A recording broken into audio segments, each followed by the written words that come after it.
राक्षसी सेना यहाँ पहुंच गई है। पहुंच तो गई, परंतु यहाँ टिक नहीं पाएगी। जहां से आए हैं वहीं लौटा देंगे हम इन राक्षसों को।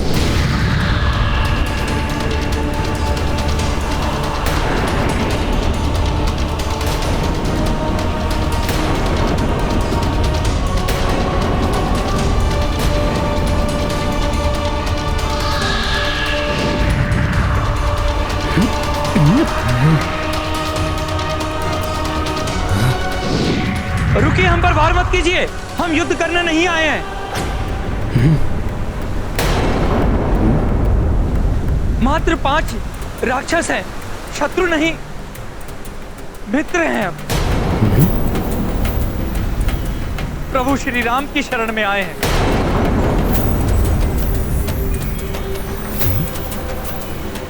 युवराज अंगद, अस्त्र शस्त्र से सुसज्जित सेनानी आते हैं, शरणार्थी नहीं। यह अवश्य हमारी सेना को हानि पहुंचाने आए हैं। सेनापति नील उचित कहते हैं, इन पर विश्वास मत कीजिए। अनुमति दीजिए, हम इनका संहार करेंगे। शस्त्र त्यागो।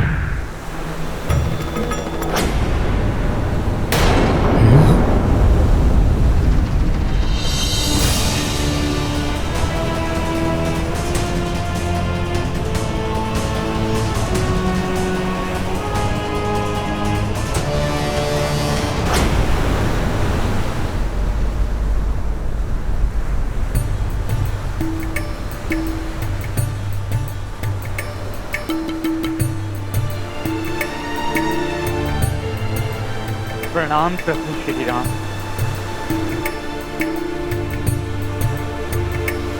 कौन है आप और आपके यहाँ आने का क्या प्रयोजन है? मैं विभीषण, लंकेश रावण का अनुज। उन्हें सभी युक्ति से समझाकर सम्मान पर ना ला पाने के पश्चात, उस दुराचारी द्वारा अपमानित और तिरस्कृत होने के पश्चात, मैं लंका, अपना परिवार, अपनी पत्नी, अपनी पुत्री, सबको छोड़कर प्रभु श्री राम की शरण में आया हूं। आप इस दिशा की ओर जाइए। कुछ दूरी पर सभी प्रकार के वृक्षों से परिपूर्ण एक वाटिका है। वो अशोक वाटिका है। वहीं पर माता सीता उपस्थित है।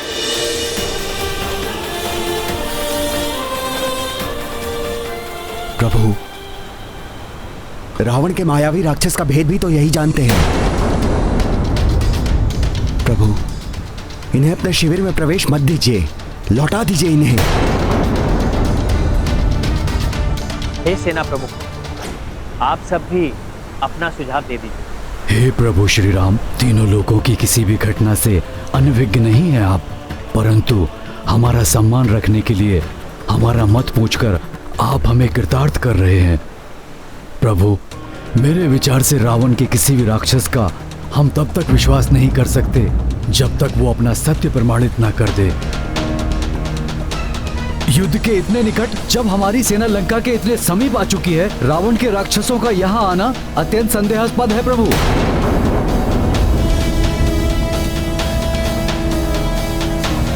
प्रभु, हम जो भी निर्णय लें पूर्ण सतर्कता से लें। इन्हें हमारे सभी प्रश्नों का उत्तर देकर हमारे सारे संशय शांत करने होंगे। हनुमान, कुछ कहना चाहते हो? हाँ प्रभु, प्रभु आपके अनन्य भक्त हैं ये। इन्होंने ही लंका में माता सीता को ढूंढने में मेरी सहायता की थी। एकमात्र इसी कारण से हमें इन्हें स्वीकार कर लेना चाहिए प्रभु। हनुमान, ये इनकी कोई चाल भी तो हो सकती है। कदाचित हमारा विश्वास जीतकर उचित अवसर पाकर हम पर प्रहार करे। और यह भी संभव है ये रावण के भ्राता के वेश में कोई बहरूप या राक्षस हो, जो इस वेश में हमें छल करने आया हो।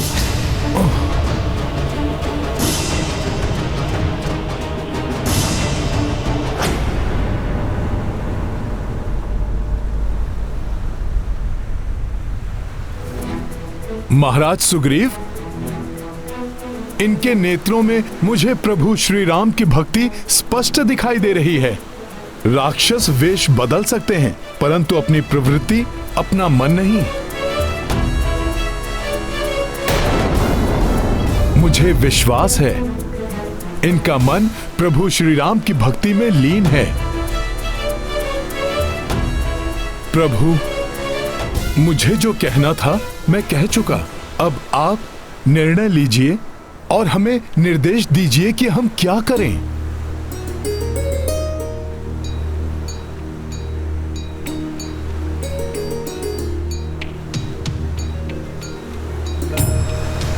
प्रभु,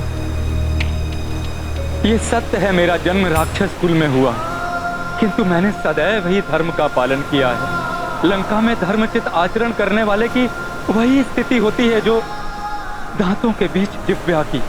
फिर भी अपने हृदय में सदैव धर्म को ही अंगीकार किया है और उसी के लिए प्रतिबद्ध हूँ। इसीलिए आपकी शरण में आया हूँ प्रभु, मुझे स्वीकार लें।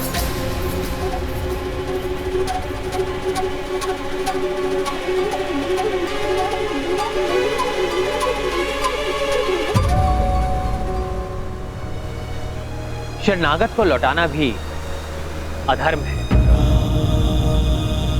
विभीषण तो क्या, रावण भी मुझसे क्षमा मांगकर मेरी शरण में आए तो शरणागत धर्म के अनुसार मैं उसे भी अस्वीकार नहीं करूंगा।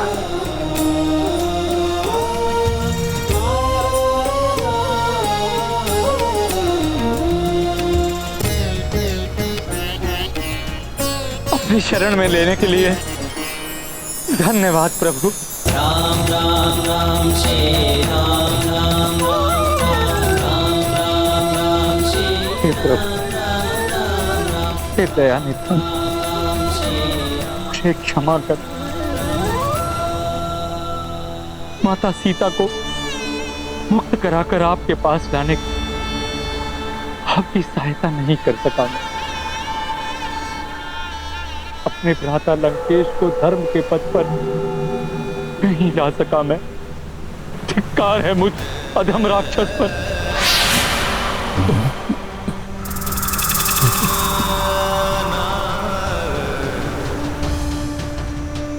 उठिए विभीषण, आपने अधर्म का साथ ना देकर, अधर्म ना सहकर धर्म का ही पालन किया है। अन्यथा अधर्म को सहने वाला भी अधर्मी ही कहलाता है। इसलिए हे विभीषण, आप जैसे धर्म पालक का साथ पाकर मुझे बहुत प्रसन्नता हुई है। आप जैसे धर्म के पालक का उचित स्थान लंका का राज सिंहासन है विभीषण।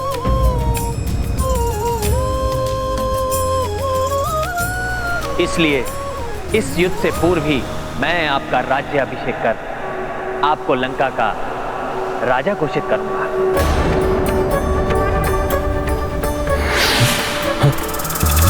ताकि संसार को ज्ञात कि मैं ये युद्ध किसी राज्य को पाने के लोभ में नहीं, अपितु अपने स्वाभिमान, धर्म की स्थापना और पुनः अपनी भार्या का संग पाने के लिए कर रहा हूं।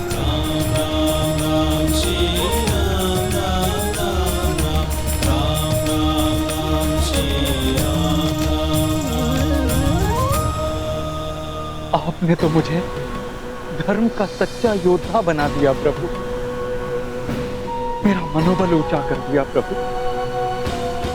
आपको कोटि कोटि नमन।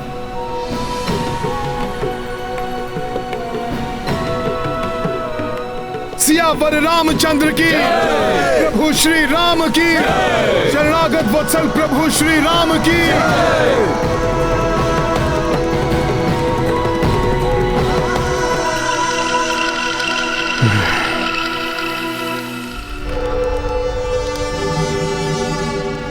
कुछ किया ही नहीं तो मेरे सामने आने का साहस कैसे किया तुम दोनों ने?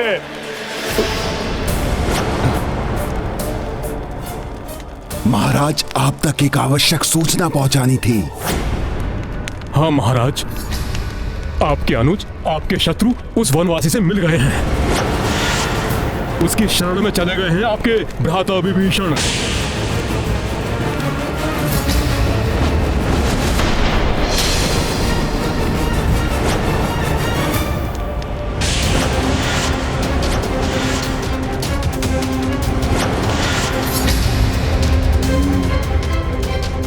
अपने नेत्रों से देखा तुमने? पूर्णता सत्य है ये सूचना? लंकेश, उस वनवासी राम ने तो आपके भ्राता विभीषण का राज्याभिषेक करने की घोषणा भी कर दी है।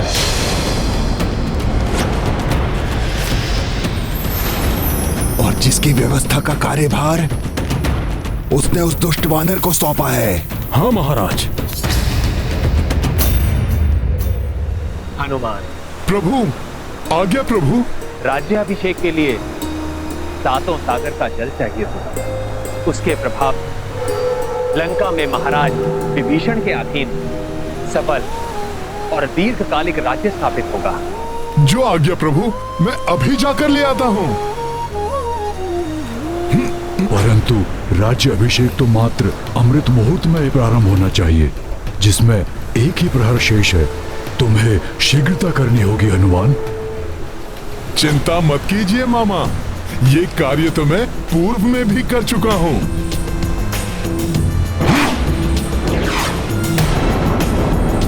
महाराज, अब तक तो वो वानर आपके अनुज विभीषण के राज्याभिषेक के लिए 7 सागर का जल लाने के लिए प्रस्थान भी कर चुका होगा।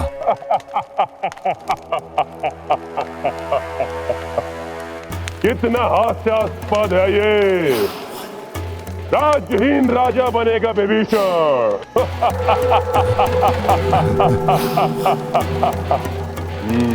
उत्तम, अति उत्तम। मृत्यु से पूर्व अपनी ये इच्छा पूर्ण कर लेगा वो, जो यहाँ रहने पर कभी पूर्ण नहीं होते।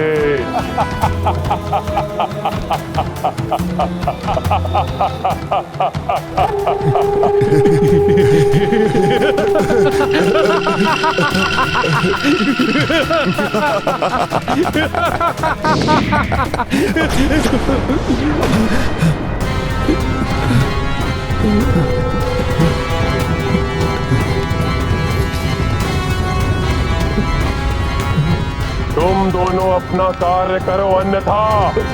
और हाँ, इस बार अपने कार्य का प्रारंभ उस द्रोही विभीषण के वध से करना। उस वानर की अनुपस्थिति में उसके लौटने के पूर्व ही ये कार्य पूर्ण करना। जाओ!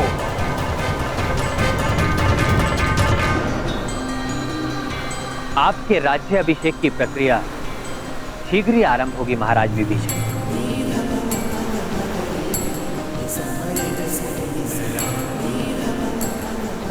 अमृत मुहूर्त आरंभ हो गया है। हनुमान 7 सागर का जल लेकर कब आएंगे?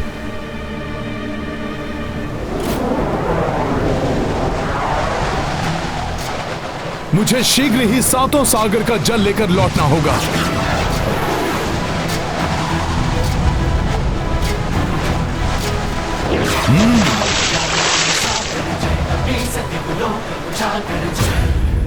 मुहूर्त निकला जा रहा है। चिंता ना करें जामवन जी, हनुमान हमें निराश नहीं करेंगे। वो समय समाप्त होने से पूर्व ही अवश्य लौटेंगे।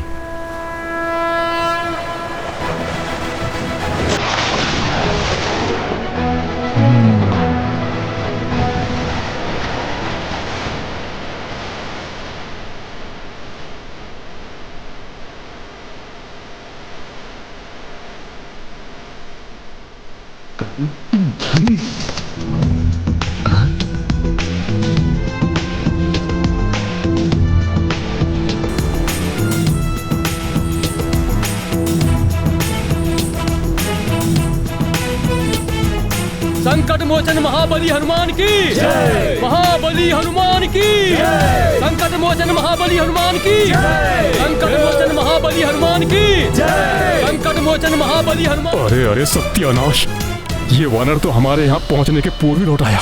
सत्यानाश नहीं, ये लंकेश रावण द्वारा हमारे नाश की पूर्व सूचना है। शीघ्र ही कोई उपाय करो शारण, अन्यथा हमारे प्राण समझो गए।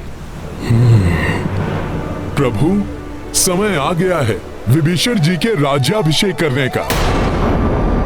उस विभीषण की दृष्टि सदैव भी लंका के राज सिंहासन पर थे। सिंहासन पर नहीं स्वामी, आपके अनुज विभीषण की दृष्टि लंका के सिंहासन की सुरक्षा पर थी। आपके साथ साथ उन्हें संपूर्ण लंका की चिंता थी। चिंता? किस बात की चिंता थी उसे? मेरे रहते हुए किसी को कोई चिंता करने की क्या आवश्यकता? चिंता का कारण है ना, धीरे धीरे सभी आपका साथ छोड़कर लंका से पलायन कर रहे हैं। पहले लंकिनी चली गई,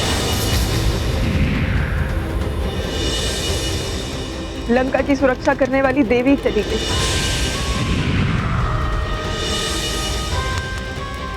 और हमारा छोटा पुत्र अक्ष कुमार वो भी तो चला ही गया।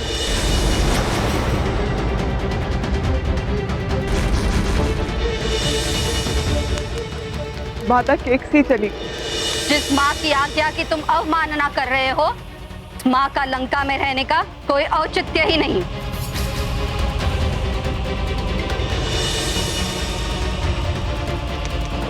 कहीं ऐसा ना हो स्वामी कि एक दिन ऐसा आए जब आपकी पूरी राज्यसभा ही आपको छोड़कर चली जाए, रिक्त हो जाए संपूर्ण लंका, कोई शेष ना रहे आपके साथ। कहीं एकाकी रह ना जाए आप।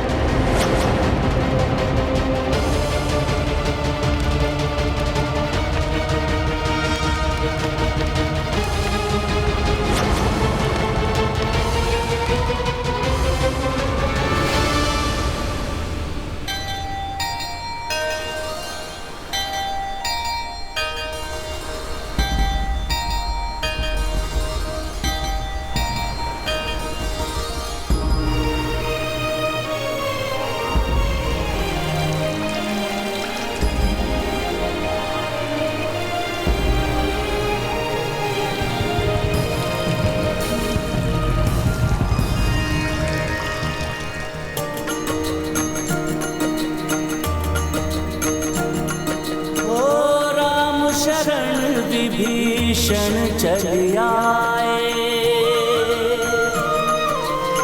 प्रभु तब राज्याभिषेक कराए। हनुमत सदा प्रभु काज सहाई, सप्त सागरों से जल लाई।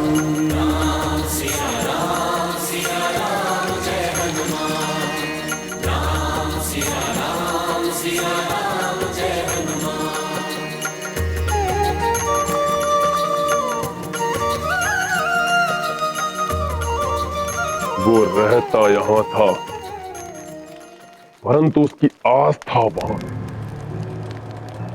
वो बोलता यहाँ था, पर बात उनकी करता था। उचित है, चला गया वो विभीषण,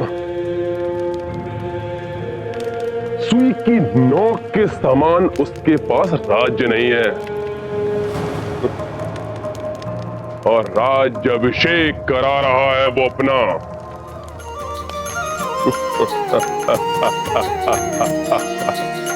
समय सीमा मह करके काजा, लौटे पवन सुत राम के पासा। वानर सब दर साई प्रसन्नता, जय जय राम दूत हनुमंता। सिया राम जय हनुमान, राम सिया राम जय हनुमान। ये गाथा महाबली हनुमत की, रुचि कर लीला राम भगत की। जय जय जय रघुनंदन राम, जय जय जय महाबली हनुमान।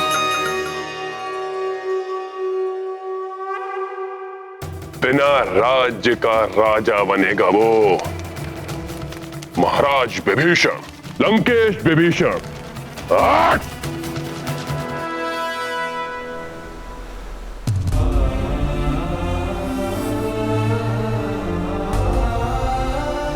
मैं दशरथ नंदन राम ये घोषणा करता हूं, अब महाराज विभीषण लंका और राक्षसों के अधिपति हैं और मैं अपने तीनों भ्राताओं की शपथ लेता हूं,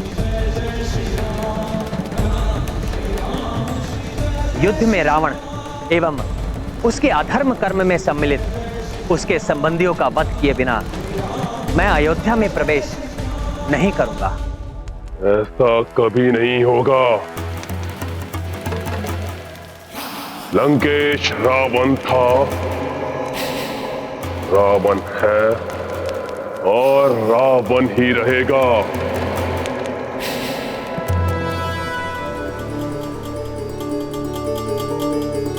फिर वो दुष्ट अब रसताल में छिपे या पाताल में, उसकी मृत्यु मेरे हाथों निश्चित है।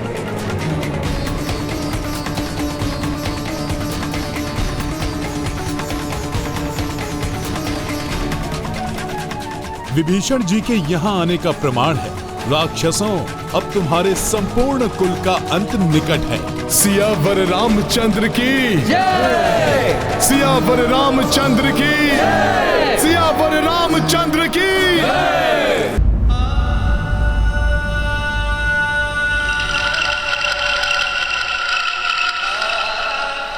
प्रभु, वहां लंका में राक्षसों के बीच था, फिर भी अकेला था। यहाँ वानरों के मध्य हूं, फिर भी प्रतीत होता है कि अपनों के बीच हूं। आपकी दया का पात्र बनकर मैं कृतार्थ हुआ प्रभु। आज मैं शपथ लेता हूं, जो राक्षस अधर्म के साथ है उनका वध करने में और माता सीता को मुक्त कराने में मैं आपका साथ दूंगा।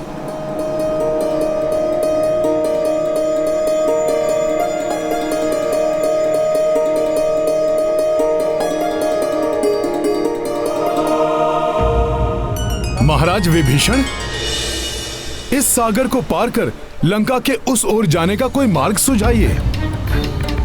महाराज, सागर पार करने के सिवाय लंका पहुंचने का कोई और गुप्त मार्ग भी है क्या? दुर्भाग्यवश लंका जाने का कोई गुप्त मार्ग नहीं।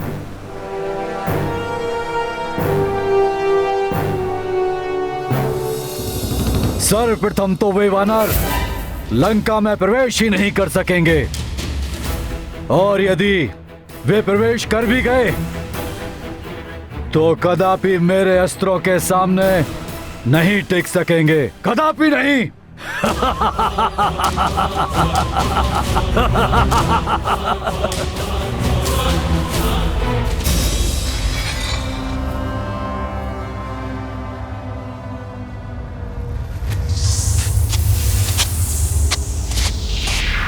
ये ध्वनि कैसी?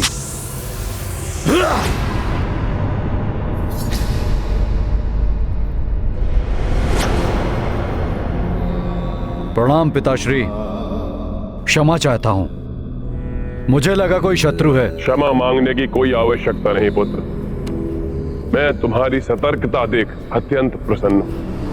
परंतु आप यहाँ? अनेक चिंताओं से घिरा मेरा हृदय अत्यंत व्याकुल था मेरे पुत्र, इसलिए सोचा कि तुमसे मिल लूं। पिताश्री, अगर ऐसी बात थी तो आप मुझे बुला लेते। परंतु पिताश्री, आप इतने चिंतित क्यों हैं? चिंता तो है पुत्र, कहीं विभीषण का कथन सत्य न हो। क्या आपको ज्ञात नहीं कि उस वानर ने क्या चेतावनी दी थी? सब मारे जाएंगे, सभी औरतें विधवा हो जाएंगी, सभी बच्चे अनाथ हो जाएंगे। कहीं सीता को लौटाकर उस वनवासी नर के समक्ष समर्पण ही उचित तो नहीं? तुम्हारी माता का भी यही कथन है, यदि मैंने पराजय स्वीकार नहीं की तो अंत में अकेला रह जाऊंगा मैं। पुत्र, कहीं मैं सच में सभी को ना खो बैठूं। ये चिंता लंकेश रावण को शोभा नहीं देती पिताश्री। काका श्री के कायरतापूर्ण कथन पे आपको ध्यान नहीं देना चाहिए। हम अत्यंत शक्तिशाली हैं, बलशाली हैं। उन दोनों नर और वानर का संहार करने में भली भांति सक्षम है हम सीता को कदापि नहीं सौंपेंगे पिताश्री।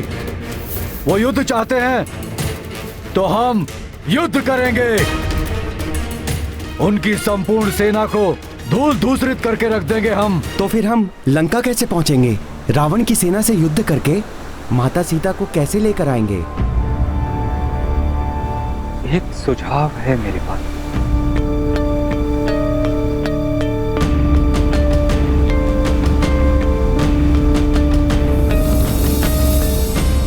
प्रभु श्री राम के पूर्वज महाराज सगर ही सागर की उत्पत्ति का कारण थे। इसलिए यदि स्वयं प्रभु समुद्र से मार्ग देने का अनुरोध करें तो कृतज्ञतावश ये स्वयं उन्हें और वानर सेना को मार्ग दे देंगे। विस्तार से बताइए महाराज विभीषण। महाराज सगर के कारण सागर का जन्म कैसे हुआ? बहुत समय पूर्व महाराज सगर ने अश्वमेध यज्ञ का आयोजन किया था। यज्ञ के मध्य में देवराज इंद्र ने उनका अश्व चुराकर कपिल मुनि के आश्रम में छुपा दिया। तब महाप्रतापी महाराज सगर ने समस्त दिशाओं में अपने 60 सहस्त्र पुत्रों को उस अश्व को ढूंढने के लिए भेजा। जब उन सगर पुत्रों को पृथ्वी पर कहीं भी वो अश्व नहीं मिला, तब उन्होंने उस अश्व को ढूंढने के लिए पृथ्वी से पाताल तक खनन प्रारंभ कर दिया।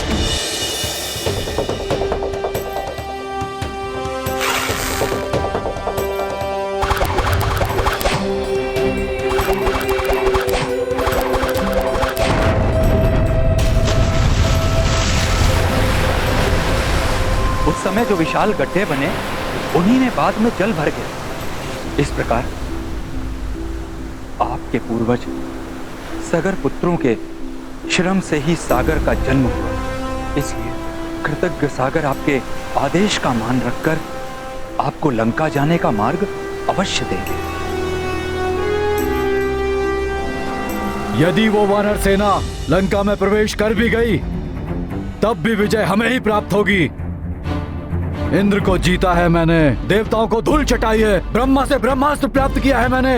आपका ये पराक्रमी पुत्र अकेले ही उस वानर सेना को परास्त करने की क्षमता रखता है। परंतु पुत्र, उस वानर को पराजित नहीं कर पाए थे तुम। स्वयं पकड़े जाने का स्वांग किया था, तुमने नहीं पकड़ा था। यहां तक कि तुम्हारा ब्रह्मास्त्र भी उस पर कोई प्रभाव नहीं डाल पाया। प्रतीत होता है कि आपका अपने पुत्र के पराक्रम से विश्वास उठ गया है पिताश्री। यदि ऐसा है तो मेरा जीवन व्यर्थ है। आपके निराश होने से पूर्व मैं अपने जीवन का अंत कर लूंगा। मुझे अनुचित मत समझो। स्वयं को लेकर चिंतित नहीं हूं मैं, सदा तुम्हारी विजय चाहता हूं। परंतु चिंतित हूं मैं। इस समय तुम उस नर और वानर का सामना करने में सक्षम नहीं हो पुत्र। आप चिंतित मत होइए पिताश्री। मैं अपनी इष्ट देवी माता निकुम्ला देवी से प्रार्थना कर इस युद्ध में विजय प्राप्ति के लिए माता का मार्गदर्शन लूंगा पिताश्री। अमरत्व के समान कोई वरदान मांग लूंगा। मुझे आशीष दीजिए पिताश्री कि मैं इस प्रार्थना में सफल हूं।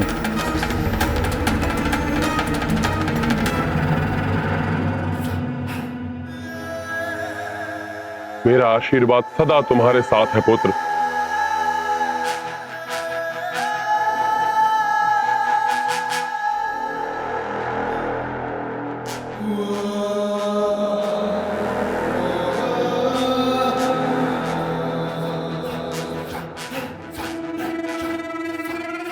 लंकेश, तुमने मेघनाथ को उकसाने का लक्ष्य किया है। हम सागर से सहायता लेकर अपना लक्ष्य प्राप्त कर सकते हैं, परंतु वो तो मेरे पूज्य हैं। मैं उन्हें आदेश देने की धृष्टता नहीं कर सकता। सविनय प्रार्थना करूंगा उनसे। प्रभु, इसके लिए सागर तट पर हनुमान समुचित व्यवस्था कर देगा। यदि सागर से अनुमति पाकर ये सभी उस पार जाने में सफल हो गए तो लंकेश रावण हमारे प्राण हम में से निकालकर हमें उस पार मृत्यु लोक में भेज देंगे। शीघ्र ही कुछ करना होगा हमें।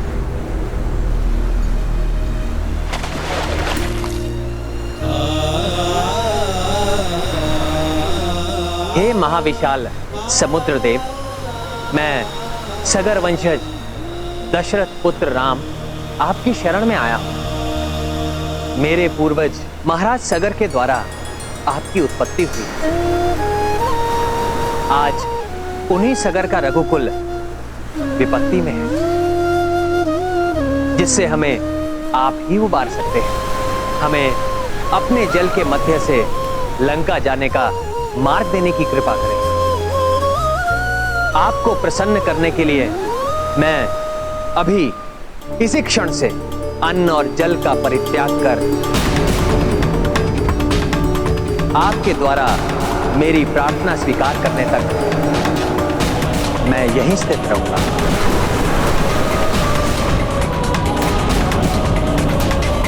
मेरी याचना स्वीकार कीजिए हे रत्नाकर।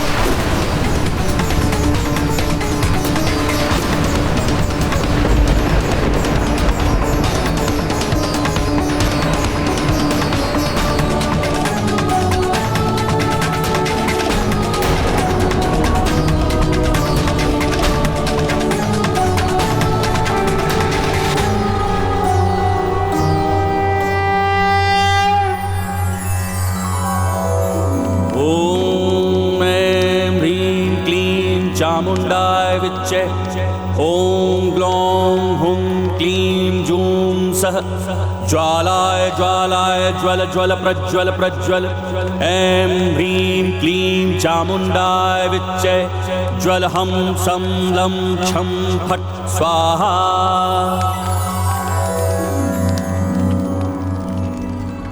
हे माता निकुंभला, आपने सदैव मेरी प्रार्थना से प्रसन्न होकर मुझे दर्शन दिए हैं। आज भी आपका भक्त आपके दर्शन पाने हेतु अन्न जल त्याग कर निरंतर आपकी अर्चना करता रहेगा।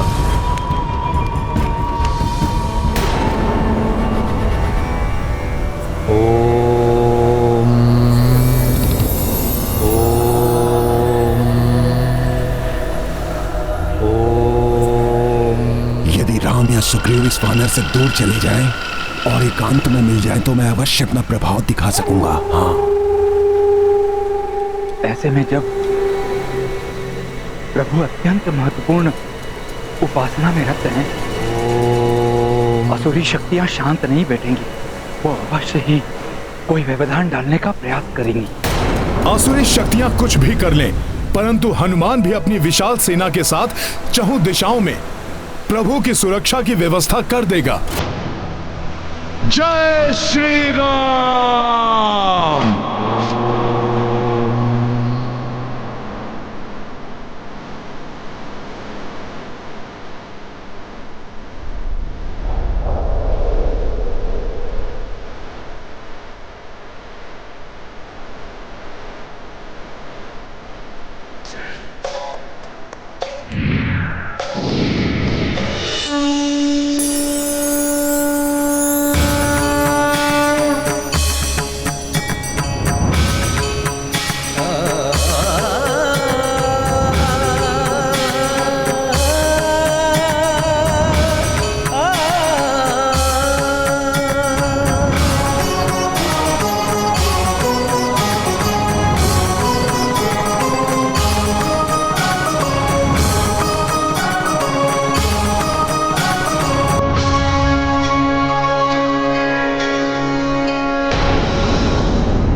अद्भुत।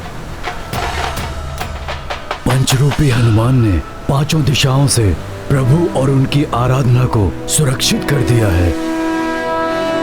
इस अभेद्य सुरक्षा को भेदने का प्रयास करने का साहस कोई भी राक्षस नहीं जुटा पाएगा, परंतु फिर भी मैं अपनी सेना को सचेत कर देता हूं।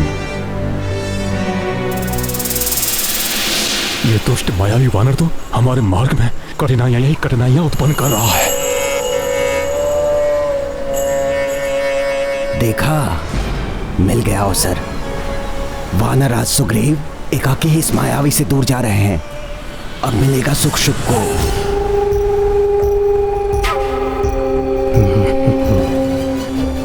महाराज महाराज महाराज, बोलो सैनिकों।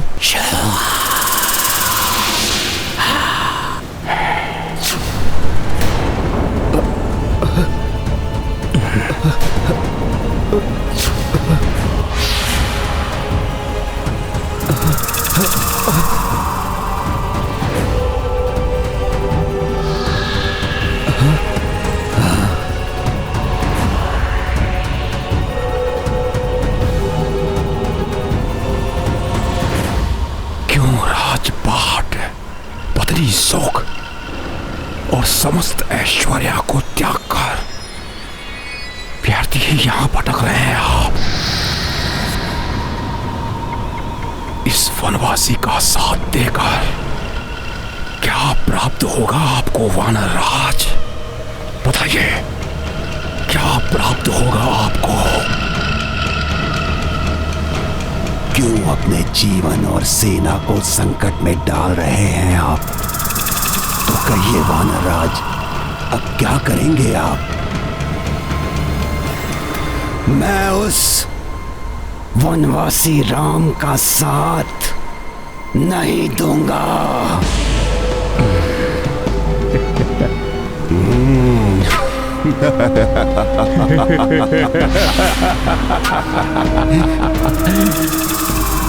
जय लंकेश, जय लंकेश।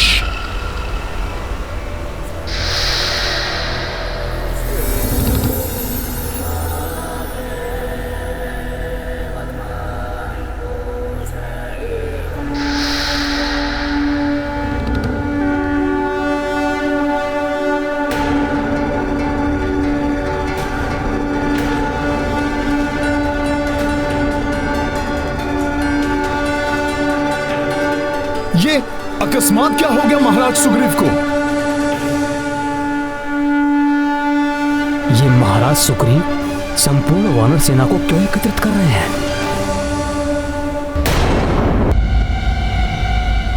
बहुत हुआ, बहुत कष्ट झेल चुके हम। अपने सुखों का त्याग कर अपने परिवार से इतने दूर क्यों रहे हम?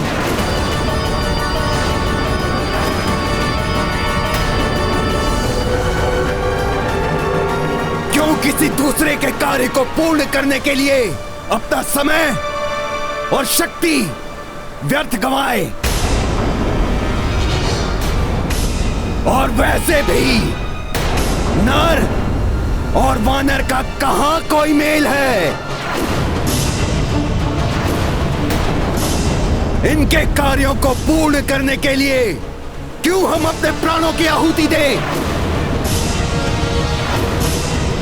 विश्वास नहीं होता, सुग्रीव ऐसे शब्द बोल भी कैसे सकते हैं? असंभव, ये महाराज सुग्रीव के शब्द नहीं हो सकते। वानर राज होने के नाते मैं अपनी संपूर्ण सेना को किष्किंधा लौटने का आदेश देता हूं।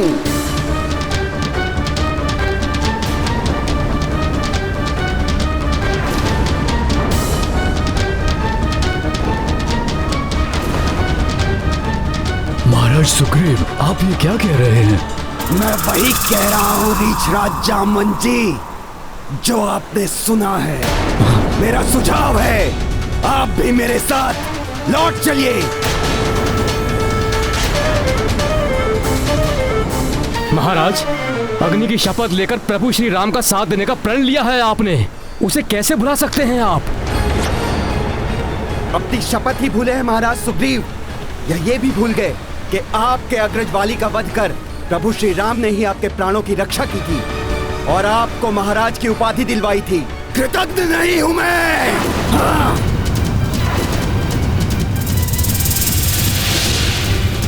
स्मरण है मुझे, किंतु मैं अपने सारे ऋण उतार चुका हूं। इस विशाल सागर को पार करने के लिए मैं अपने एक भी वानर के प्राण संकट में नहीं पड़ने दूंगा। ये तो महाराज सुग्रीव नहीं, कोई और ही है। मैं तुम सबको पुनः और अंतिम बार आदेश दे रहा हूं, पीछे मुड़ो और लौट चलो यहां से।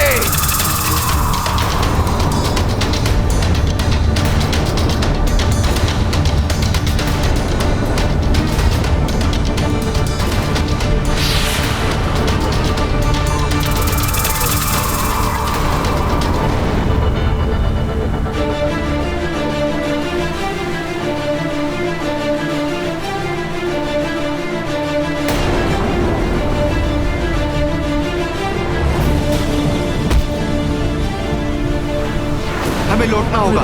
क्यों साथियों? हाँ बंधु, हाँ बंधु, चलो हमें लौटना होगा। महाराज का आदेश है। महाराज का आदेश है, चलो चलो। महाराज सुग्रीव, ये आप ही कह रहे हैं, विश्वास नहीं होता। चलो चलो चलो चलो चलो चलो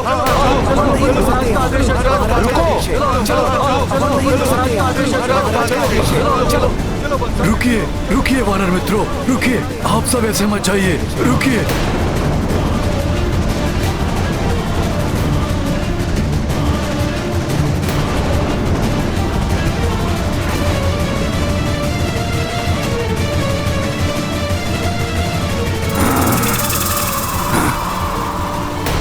मेरे साथ चलो और लंकेश रावण के प्रकोप से बचो।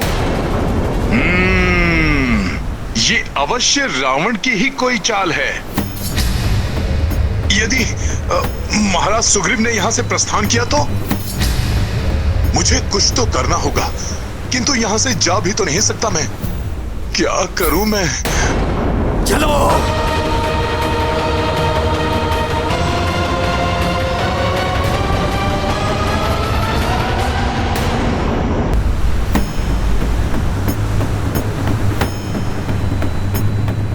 समय आ गया है वापस किष्किंधा लौटने का।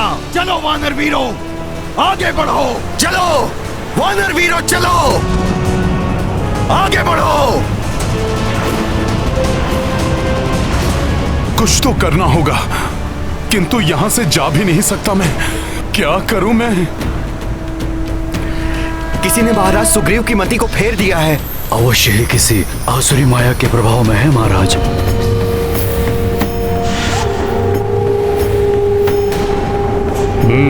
महाराज विभीषण शंकित होकर यहाँ वहां ढूंढ रहे हैं। शीघ्र चुप जाओ। प्रभु श्री राम के कार्य में कोई बाधा नहीं आने देगा हनुमान।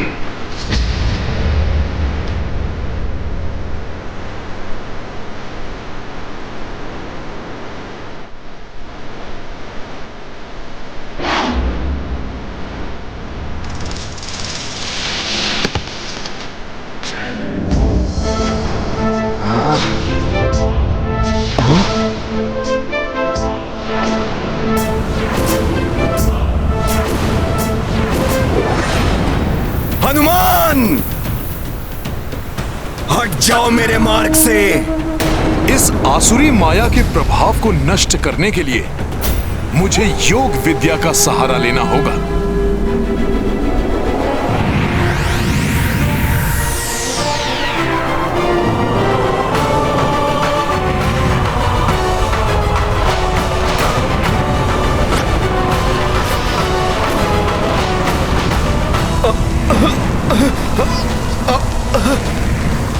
ये दिव्य आभा असहनीय हो रही है। ये क्या है? महाराज सुग्रीव पर ये कैसी छाया?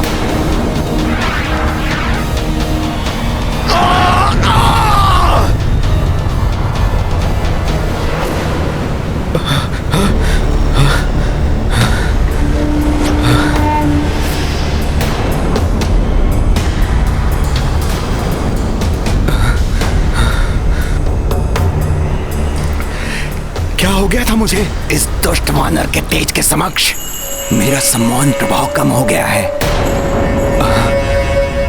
प्रतीत हो रहा है जैसे महाराज सुग्रीव की तंद्रा टूट गई हो। कैसे हुआ ये? युवराज अंगद, जिस व्यक्ति के मूलाधार चक्र आदि 7 कुंडलियां जागृत हो जाती हैं, वो असीम तेज से संपन्न हो जाता है। उसके समक्ष कोई भी आसुरी शक्ति टिक नहीं पाती। प्रभु श्री राम से भेंट करने के उपरांत हनुमान के भी 7 चक्र जागृत हो गए थे। मैं यहाँ रथ पर? कहीं मैं वापस लौटने के लिए? नहीं, अवश्य मेरे साथ कुछ हुआ है। ये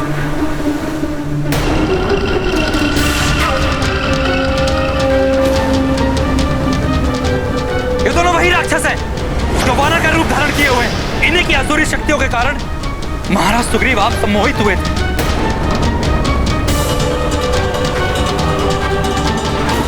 और अपनी समस्त सेना को वापस लौटने का आदेश दे रहे थे। भागकर कहां जाओगे सखा?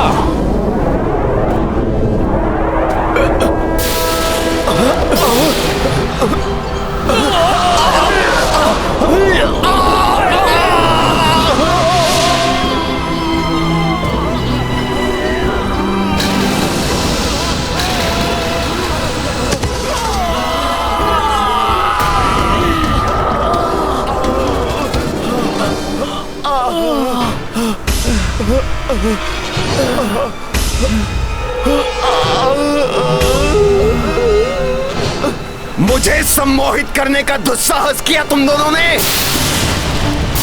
तुम हमारे वानर योद्धाओं में से नहीं हो। अपना वास्तविक रूप धारण करो। बताओ कौन हो तुम?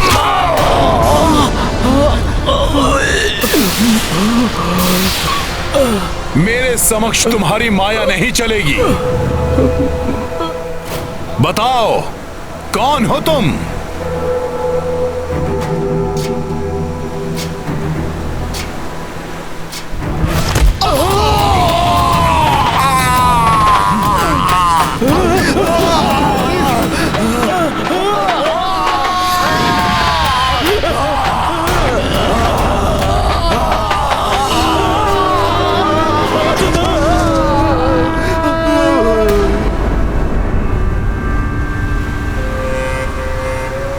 तुम दोनों ने प्रभु श्री राम के विरुद्ध कार्य करने के लिए मुझे विवश किया। वे तो मेरे मित्र, मेरे भ्राता ही नहीं, मेरे भगवान हैं। मेरे प्रभु श्री राम के कार्य में बाधा डालने का दंड मिलेगा तुम्हें। ये दोनों लंकेश रावण के गुप्तचर हैं, शुक और चारण।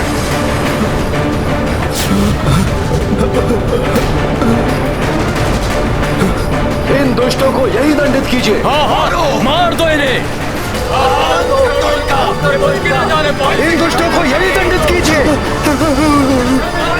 मार दो क्षमा करें वानर श्रेष्ठ, हम तो अपने स्वामी के आदेश का पालन कर रहे थे। क्षमा के योग्य नहीं तुम दोनों असुर। तुम्हें तो यही समाप्त कर देना चाहिए। कर दीजिए इनका। विभीषण तो क्या, रावण भी मुझसे क्षमा मांगकर मेरी शरण में आए तो शरणागत धर्म के अनुसार मैं उसे भी अस्वीकार नहीं करूंगा। मैं प्रभु श्री राम की शरण में आना चाहता हूँ। प्रभु श्री राम मुझे क्षमा कर देंगे, वो बड़े दयालु हैं। नहीं, ये दोनों छल कर रहे हैं। प्रभु की सहृदयता और उनकी नीति का लाभ लेना चाहते हैं ये दोनों। नहीं, ऐसा नहीं है। ऐसा नहीं है। मैं इन धूर्तों को अब नीति सिखाता हूँ। सारा छल, सम्मोहन, माया सदा के लिए भूल जाएंगे ये धूर्त। इनका यही अंत कर दो। रुक जाओ सब, रुक जाओ।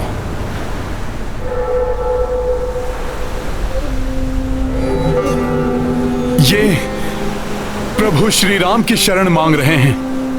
ऐसे में हम इनका वध करके प्रभु श्री राम की छवि धूमिल नहीं कर सकते। प्रभु इनके लिए जो निर्णय करेंगे वही मान्य होगा। हाँ, प्रभु की सहमति के बिना हम इन्हें कोई क्षति नहीं पहुंचा सकते।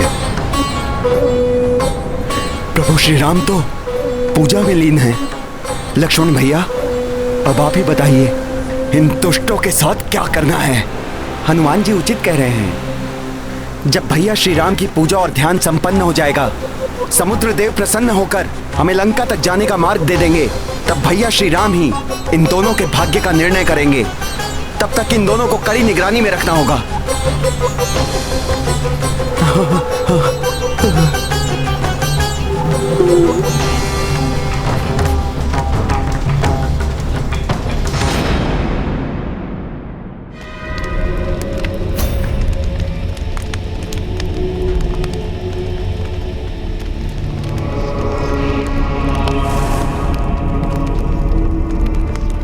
अब तो हवन सामग्री भी समाप्त हो गई माता, किंतु आपके दर्शन नहीं हुए। प्रसन्न हो जाइए माता निकुंभला, दर्शन दीजिए। मेरे पास जो कुछ है सब आपको समर्पित है। ओम ह्रीं क्लीं चामुंडाय विच्चे। ओम ग्लौं हुं क्लीं जूं सः। ज्वालाय ज्वालाय ज्वल ज्वल प्रज्वल प्रज्वल स्वाहा।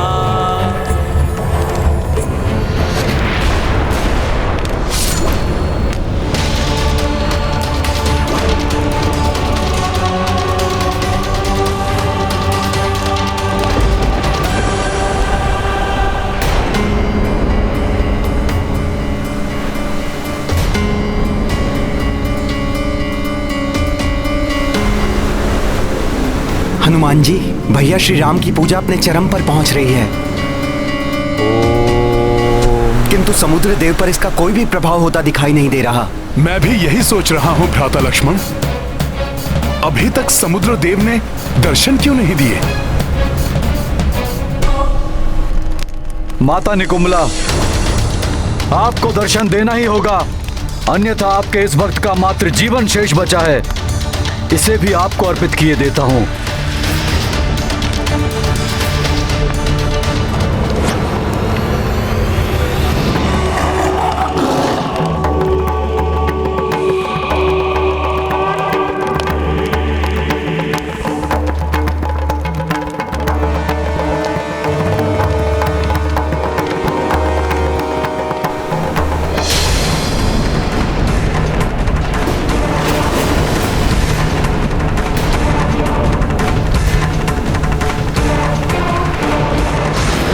मेघनाथ, इष्ट देव और देवी अपने भक्त के जीवन के बलिदान से नहीं, उसकी भक्ति और श्रद्धा से प्रसन्न होते हैं। तुमने सदैव अपनी भक्ति और समर्पण से मुझे प्रसन्न किया है। जय माता निकुंभला, माता की जय हो। माता प्रसन्न हुई तो उसके भक्त का जीवन धन्य हो गया। तुम्हारा कल्याण हो वत्स।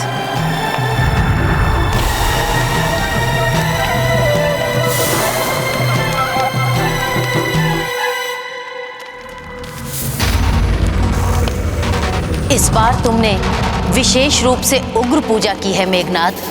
क्या विशेष चाहते हो तुम? माता, मुझे अमरता का वरदान दीजिए। वत्स मेघनाथ, मैं तुम्हारी रक्षा तो कर सकती हूँ, किंतु अमरता का वरदान नहीं दे सकती। मात्र सृष्टिकर्ता ब्रह्मदेव ही दे सकते हैं। ब्रह्मदेव? परंतु माता, ब्रह्मदेव को प्रसन्न करने के लिए तो वर्षों तक घोर तप करना पड़ता है। तुम्हें कदाचित स्मरण नहीं है मेघनाथ, जब तुमने देवराज इंद्र को बंदी बना लिया था, तब ब्रह्मदेव ने उन्हें मुक्त करने के लिए तुम्हें एक वरदान देने का वचन दिया था। तुम उसी वचन का लाभ उठा सकते हो। ब्रह्मदेव शीघ्र दर्शन देकर तुम्हें इच्छित वरदान दे सकते हैं। माता निकुंभला, आपने तो मेरी समस्या का सहज ही समाधान कर दिया। आपका बहुत बहुत धन्यवाद माता। सफल मनोरथ भव।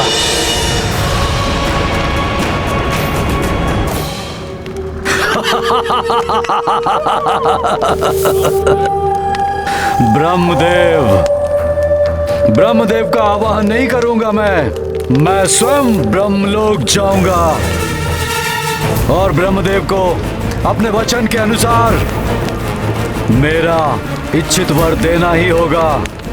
अब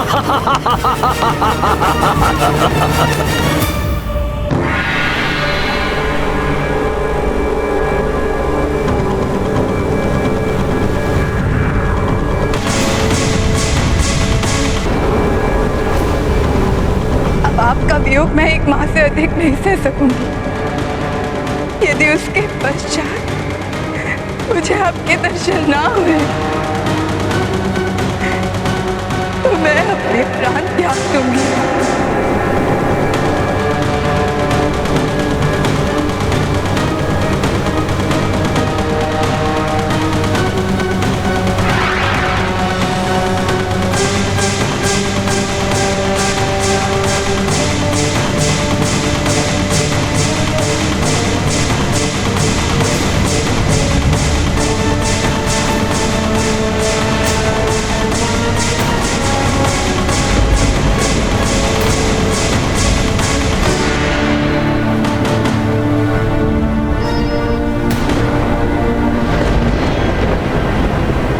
प्रार्थना की, मांग नहीं की। मैंने श्रद्धा पूर्वक विनती की, आदेश नहीं दिया। मैंने पूजा की, कठोरता नहीं दिखाई।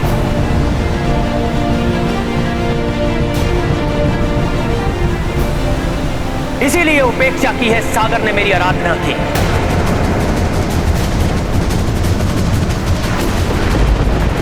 मेरी पूजा और श्रद्धा का कोई सम्मान नहीं है सागर की दृष्टि में।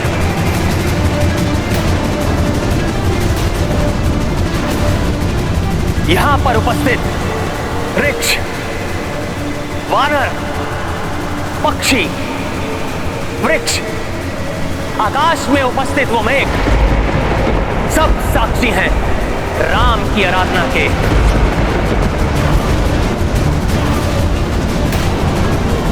राम के उस विनम्र निवेदन के जिसे ठुकराकर सागर ने अपनी निष्ठुरता का परिचय दिया है। ढीठ से प्रार्थना, कुटिल से प्रेम, निष्ठुर से विनती का कोई लाभ नहीं होता। उन्हें मात्र भय से वश में किया जा सकता है।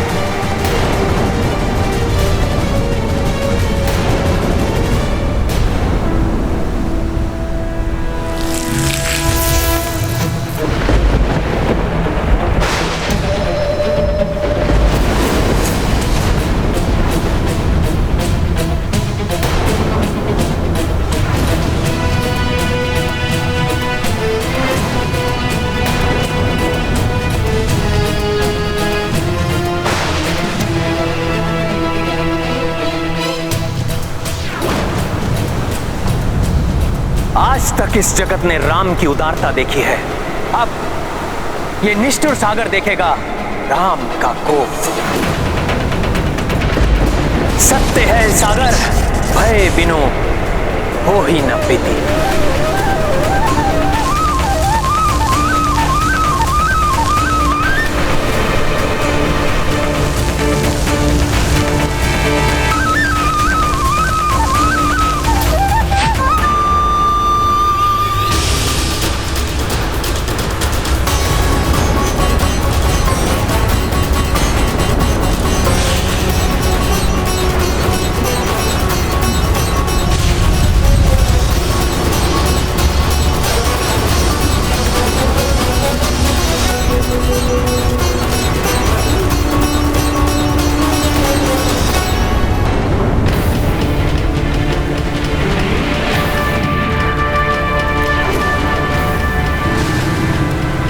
तुम्हें मेरे कोप का भागी बनना होगा सागर।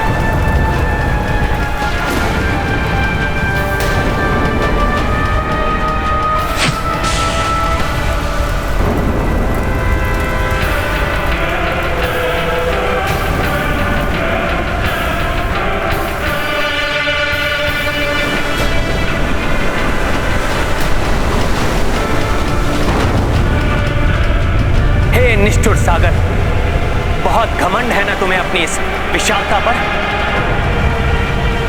सुखा दूंगा मैं तुम्हें ब्रह्मास्त्र के प्रहार से, सुखा दूंगा मैं तुम्हें ब्रह्मास्त्र के प्रहार से, सुखा दूंगा मैं तुम्हें ब्रह्मास्त्र के प्रहार से।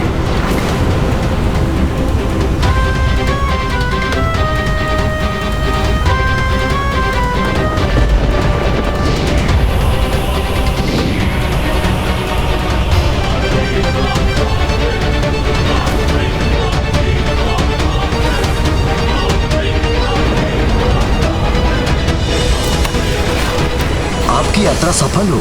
मंगलकारी हो मंगल मूर्ति हनुमान।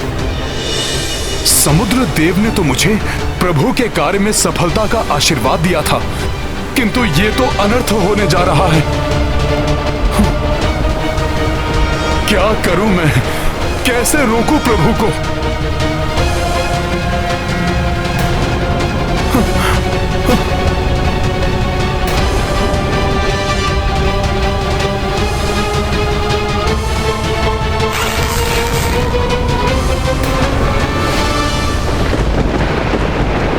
बस प्रभु, बस प्रभु, प्रभु त्याग दीजिए इस क्रोध को, अन्यथा आपकी ये क्रोधाग्नि सागर के साथ साथ इसमें निवास करने वाले सहस्त्रों सहस्त्र निरीह जीवों के जीवन को भी लील जाएगी। हाँ भैया, आप जैसे संयमी महापुरुष को मात्र इस सागर के हट के कारण इस प्रकार क्रोधित होना शोभा नहीं देता। हाँ प्रभु, अवश्य ही समुद्र देव की कोई विवशता रही होगी, इसीलिए उन्होंने दर्शन नहीं दिए। अन्यथा जब मैं माता सीता को ढूंढने जा रहा था तो स्वयं समुद्र देव ने आकर मुझे सफलता का आशीर्वाद दिया था। हम शीघ्र ही समुद्र लांघने के लिए कोई अन्य विकल्प ढूंढ लेंगे प्रभु।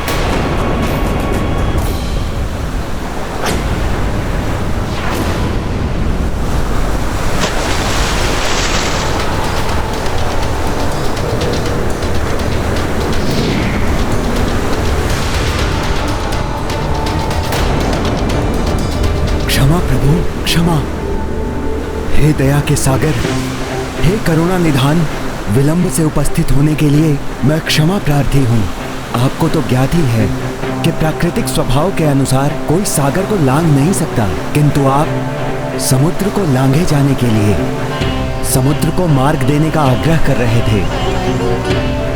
यदि समुद्र अपने स्थान से हटा तो प्रलय की स्थिति उत्पन्न हो जाएगी। इसका क्या उपाय हो सकता है? इसी सोच विचार में लगे होने के कारण से विलंब से उपस्थित हो पाया मैं।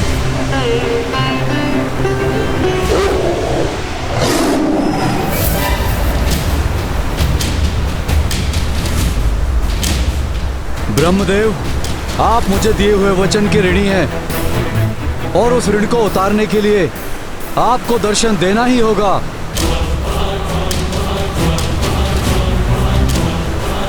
आपकी क्षमा प्रार्थना तो उचित है, किंतु मुझे अपनी सेना के साथ सागर के पार लंका जाना है। यदि ये आपके स्वभाव के विपरीत है तो आप ही इसका समाधान बताइए।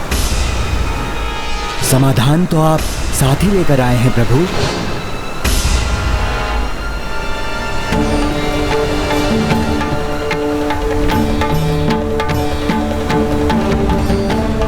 साथ लेकर आए हैं अर्थात? हाँ हनुमान, आपके मित्र नल।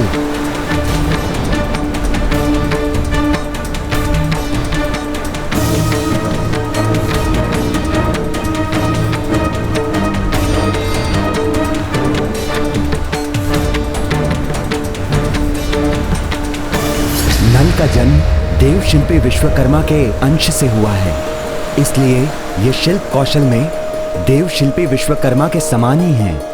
अतः नल कुशलता से सागर पर सेतु बांध सकते हैं।